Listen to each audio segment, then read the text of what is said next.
Iran ও যুক্তরাষ্ট্রের মধ্যে শান্তি চুক্তির চূড়ান্ত খসড়া তৈরি হয়েছে বলে দাবি করেছেন পাকিস্তানের প্রধানমন্ত্রী শেহবাজ শরীফ।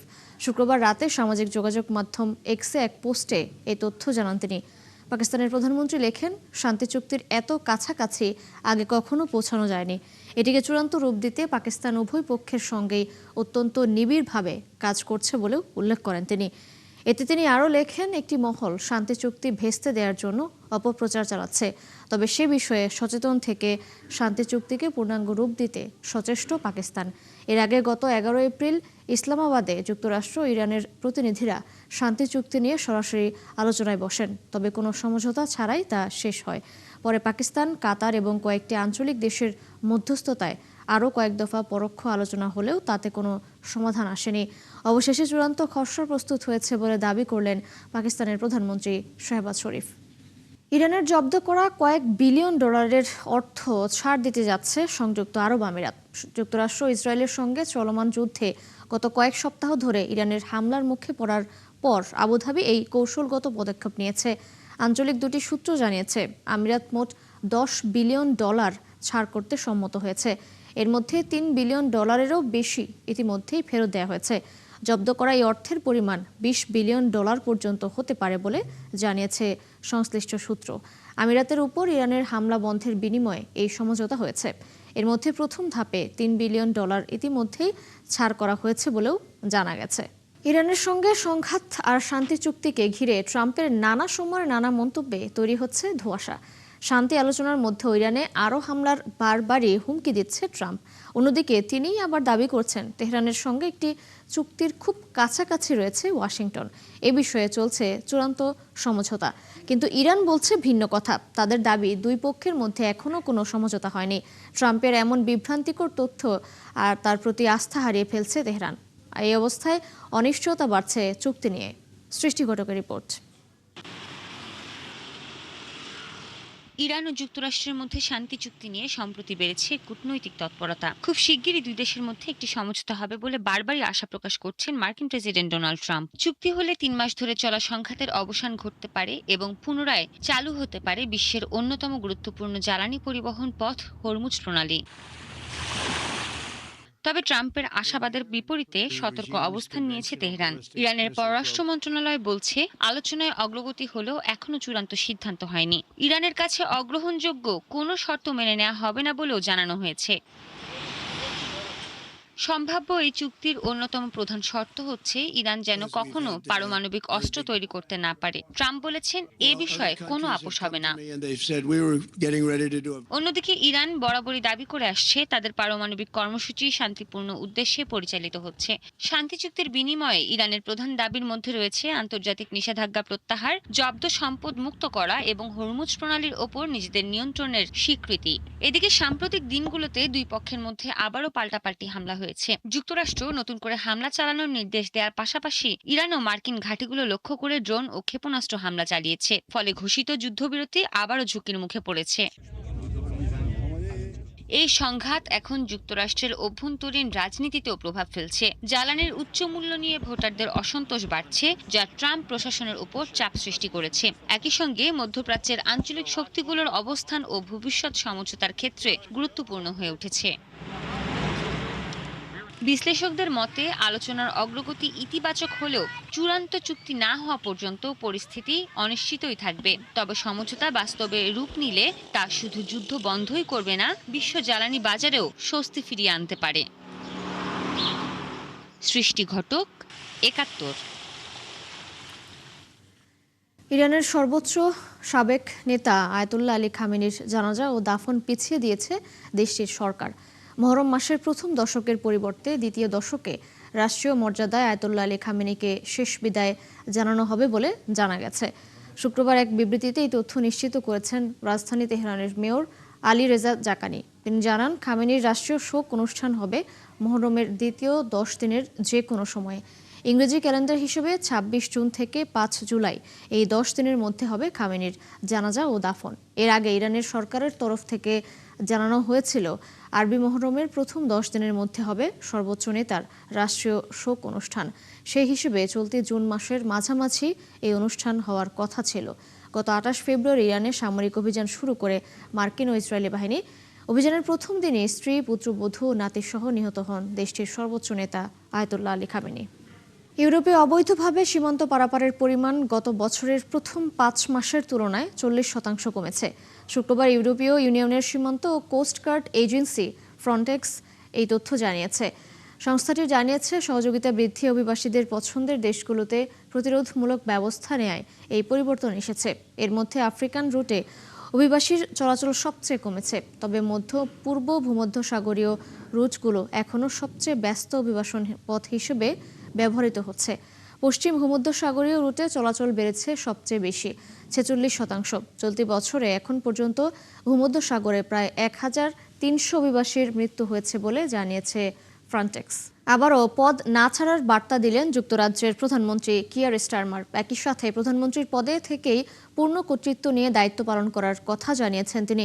স্থানীয় সময় শুক্রবার বিবিসিকে দেয়া এক সাক্ষাৎকারে একথা জানান কিয়ার স্টারমার। ব্রিটিশ প্রধানমন্ত্রী বলেন, এই পদে নতুন কেউ এলেও একই আর্থিক সীমাবদ্ধতার মুখোমুখি হতে হবে, তাই পদত্যাগ কোনো সমাধান নয়। স্টারমারের এই বার্তা এমন সময় এলো যখন প্রতিরক্ষা মন্ত্রী জন হিলি পদত্যাগ করায় রাজনৈতিক চাপে পড়েছেন তিনি। এই সময় তাকে নিয়ে হিলির করা সমালোচনার জবাব দিয়েছেন স্টারমার। বলেন, প্রতিরক্ষা ও জাতীয় নিরাপত্তা খাতে সরকারের সর্বোচ্চ অগ্রাধিকার রয়েছে। পাশাপাশি প্রতিরক্ষা খাতে বরাদ্দ বাড়ানোর উদ্যোগ নেওয়া হয়েছে। এর আগে পদত্যাগের সময় প্রতিরক্ষা মন্ত্রী জন হিলি অভিযোগ করেন, দেশের নিরাপত্তা নিশ্চিত করতে প্রয়োজনীয় অর্থ বরাদ্দে ব্যর্থ হচ্ছেন কিয়ার স্টারমার। এই অভিযোগেই বৃহস্পতিবার পদত্যাগ করেন ব্রিটিশ প্রধানমন্ত্রী। মেক্সিকোর তিজুয়ানায় ইরানের বিশ্বকাপ প্রশিক্ষণ কেন্দ্রের কাছে একটি গাড়ির ট্রাঙ্ক থেকে উদ্ধার করা হয়েছে একটি মরদেহ। শুক্রবার একটি শপিং সেন্টারের পার্কিংয়ে কালো ব্যাগে মোড়ানো অবস্থায় মরদেহটি পাওয়া যায়। স্থানীয় পুলিশ জানায়, শপিং সেন্টারের পার্কিংয়ে রাখা টয়োটা RAV4 গাড়ি থেকে মরদেহটি উদ্ধার করা হয়। গাড়িটি কয়েকদিন ধরে সেখানে পড়েছিল। দুর্গন্ধ পাওয়ার পর পার্কিং কর্মীরা বিষয়টি জানালে পুলিশ ঘটনাস্থলে যায়। বাজা ক্যালিফোর্নিয়ার প্রসিকিউটর অফিস জানিয়েছে, মরদেহে সহিংসতার চিহ্ন রয়েছে, তবে মরদেহের পরিচয় এখনও শনাক্ত করা যায়নি। মৃত্যুর কারণ বের করতে তদন্ত চলছে বলে জানিয়েছে পুলিশ। চীনে গুপ্তচর বৃত্তির অভিযোগে এক মার্কিন নাগরিককে আটক করা হয়েছে। দেশটির পররাষ্ট্র মন্ত্রণালয় জানিয়েছে, ওই ব্যক্তি জাতীয় নিরাপত্তা হুমকির অভিযোগে তদন্তের আওতায় আছেন। আটক ব্যক্তির পরিচয় প্রকাশ করে চীন জানিয়েছে, তিনি মিয়ানমার ভিত্তিক একটি নীতি গবেষণা প্রতিষ্ঠানের রাজনৈতিক বিশ্লেষক। চীনের পররাষ্ট্র মন্ত্রণালয় জানিয়েছে, মিনজেন নামের ওই ব্যক্তিটি গুপ্তচর বৃত্তি এবং জাতীয় নিরাপত্তা বিপন্ন করার অভিযোগে আটক করা হয়েছে। চীনা কর্মকর্তাদের দাবি, তার বিরুদ্ধে ফৌজদারি আইনি ব্যবস্থা নেওয়া হয়েছে। একই সঙ্গে বিষয়টি জানানো হয়েছে চীনের দক্ষিণাঞ্চলীয় শহর গুয়াংজুর মার্কিন কনসুলেটকে। মিনজেন মিয়ানমারের ইনস্টিটিউট ফর স্ট্র্যাটেজি অ্যান্ড পলিসির প্রতিষ্ঠাতা। প্রতিষ্ঠানটি মিয়ানমারের রাজনৈতিক পরিস্থিতি, প্রাকৃতিক সম্পদ ও চলমান সংঘাত নিয়ে গবেষণা করে আসছে। এয়ার ইন্ডিয়ার ভয়াবহ বিমান দুর্ঘটনার তদন্ত শেষ করতে আরও সময় প্রয়োজন বলে জানিয়েছে ভারতের aircraft accident investigation bureau AAIB। দুর্ঘটনার 1 বছর পূর্তিতে প্রকাশিত বিবৃতিতে সংস্থাটি জানায়, তদন্তে গুরুত্বপূর্ণ অগ্রগতি হয়েছে, তবে সংগৃহীত তথ্য প্রমাণ বিশ্লেষণের জন্য এখনও কাজ চলছে। 2025 সালের 12 জুন আহমেদাবাদ থেকে লন্ডনগামী বোয়িং 787 ড্রিম লাইনারটি উড্ডয়নের পরপরই বিধ্বস্ত হয়। এতে বিমানের 41 আরোহী এবং মাটিতে থাকা 19 জন সহ মোট 250 জন নিহত হন। প্রাথমিক প্রতিবেদনে বলা হয়েছিল, উড্ডয়নের কয়েক সেকেন্ড পরে বিমানের জ্বালানি নিয়ন্ত্রণ সুইচ বন্ধ হয়ে যাওয়ায় ইঞ্জিনে জ্বালানির সরবরাহ বন্ধ হয়ে যায়। তবে দুর্ঘটনার চূড়ান্ত কারণ এখনও নিশ্চিত করা হয়নি। তদন্ত শেষে আন্তর্জাতিক পর্যালোচনা প্রক্রিয়া সম্পন্ন হলে প্রতিবেদন প্রকাশ করা হবে বলে জানিয়েছে AAIB।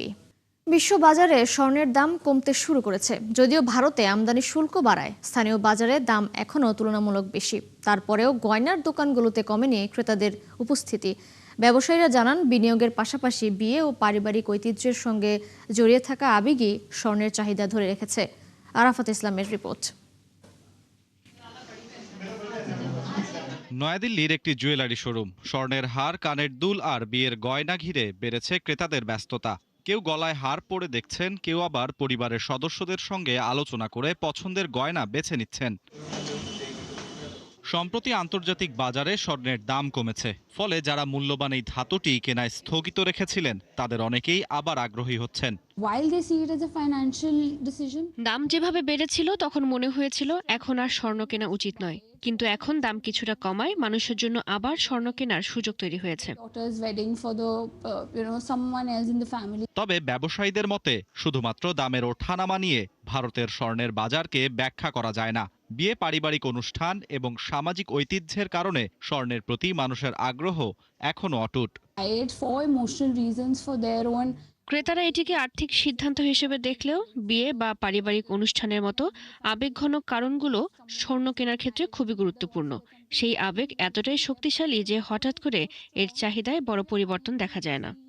That shift. তবে ধাতুটির দাম বাড়ায় ক্রেতাদের আরও হিসাবি করে তুলেছে। অনেকে বাজেট অনুযায়ী কম ওজনের গয়না বা কম ক্যারেটের গয়না বেছে নিচ্ছেন। অবশ্যই মূল্যবৃদ্ধির কারণে মানুষ এখন আরো পরিকল্পনা করে কিনছেন। তারা নির্দিষ্ট বাজেটের মধ্যেই কেনাকাটা করছেন। কেউ কেউ 22 ক্যারেটের বদলে 18 ক্যারেট বেছে নিচ্ছেন। বিশেষজ্ঞদের মতে বাজারের হিসাব নিকাশের বাইরে ভারতের স্বর্ণ শুধুই গয়না নয়, বরং পারিবারিক ঐতিহ্য, সামাজিক মর্যাদা এবং আবেগের প্রতীক। আর সেই কারণেই দামের ওঠানামা সত্ত্বেও স্বর্ণের প্রতি ক্রেতাদের চাহিদা এখনো অটুট। আরাফাত ইসলাম, ৭১। ইবোলার নতুন প্রাদুর্ভাব মোকাবেলায় তৎপরতা বাড়িয়েছে DR কঙ্গো। দেশটির পূর্বাঞ্চলীয় ইতুরি প্রদেশের বুনিয়ায় উদ্বোধন করা হয়েছে ইবোলা চিকিৎসা কেন্দ্র। নতুন এই কেন্দ্র রোগীদের উন্নত চিকিৎসা নিশ্চিত করার পাশাপাশি সংক্রমণ নিয়ন্ত্রণেও গুরুত্বপূর্ণ ভূমিকা রাখবে বলে জানান দেশটির স্বাস্থ্য কর্তৃপক্ষ। আরাফাত ইসলামের রিপোর্ট। দর্শক, এই মুহূর্তে আমরা এই প্রতিবেদনটি পরবর্তীতে আবারও দেখব। এই মুহূর্তে কথা বলছেন পররাষ্ট্রমন্ত্রী, আমরা সরাসরি সেখানে চলে যাচ্ছি। Challenges also bring opportunities. It is two sides of the same coin. Political transitions can bring questions, but they also bring the clarity of purpose needed for genuine transformation. Our government possesses the political will, the strategic vision, and the unwavering commitment to make Bangladesh the most competitive investment destination in South Asia. We view every foreign ambassador here not just as a diplomat, but as a crucial partner of our development.